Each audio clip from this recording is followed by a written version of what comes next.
saan na pala nakarating yung balita tungkol doon sa pulis sa Tarlac na may pinatay na maglola.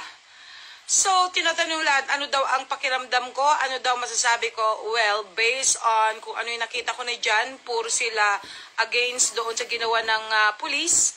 Well, noong tiningnan ko naman, saan nag-ugat? Well, at talagang tiningnan ko talaga kung ano yung pangyayari, mga ganon, talagang mga pasaway nga naman kasi yung maglola, okay?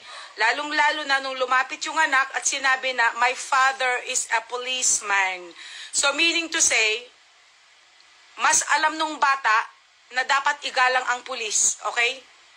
At saka isa pa, ang pulis, peace and order, ang kanyang ginagampanang trabaho. First of all, ano bang ginawa nila? Okay? Yung pagpaputok na ano sa ibang mga tao, of course, kahit ako, kung sakali may nagpaputok at ako ay naabala, hindi man ako pulis, but I have to go to the policeman. At kung hindi naman na-actionan yung aking complaint, at dahil wala palang pakialam itong mga ikino-complain sa pulis, walang paggalang, of course, that would be a big question on my part. Diba? So, katulad nito, yung anak ang nag-react na mismo. Nakikita ko nagbi-video siya, hanggang sa nakita na niya na talagang wala na talagang paggalang sa pulis tong maglola, hanggang sa hindi na nakapagtimpi yung bata, lumapit, my father is a policeman, let it go. So, natural, bilang isang magulang, pinalaki mo yung bata na yan, with respect, iginagalang ka bilang policeman, anong gagawin ko?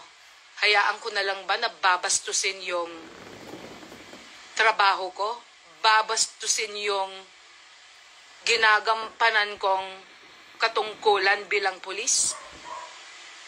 At hahayaan ko na lang na i-manipulate ako itong mga maglolang ito na wala silang pakialam? Well, if I would be that policeman as well, hindi na baling ako'y makulong.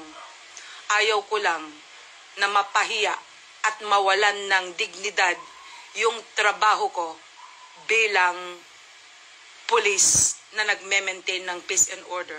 So, pamamagitan ng ginawa niya, kung yun na lang ang way para mapatahimik to maglola, then he did his thing.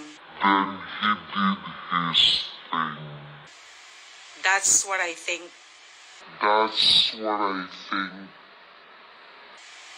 Diba? Ano ang dapat niyang gawin?